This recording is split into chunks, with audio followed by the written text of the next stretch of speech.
everyone, welcome back to my channel. If you're new, you're welcome. I hope you all are doing well. So in today's video, I'm going to be transforming this short braid right here to this right here. All right, so with that said, let's go straight into the video.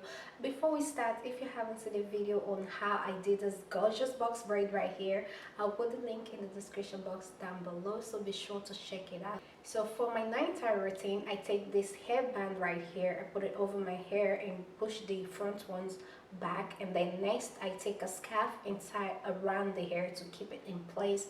So in the morning, I just take out the hair scarf and the hairband, and the hair is ready to go. This is by far the most easiest braid I've ever done. It's so easy to manage. It doesn't get in your way.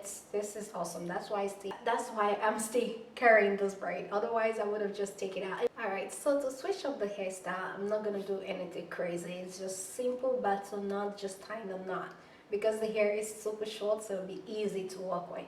So I'm just gonna take the hair and wrap it around like this. So next I'm gonna take the end of the braid and pass it through the loop. Just push it through the loop as if you're tying a knot, just like that. You see that? You see how easy that was?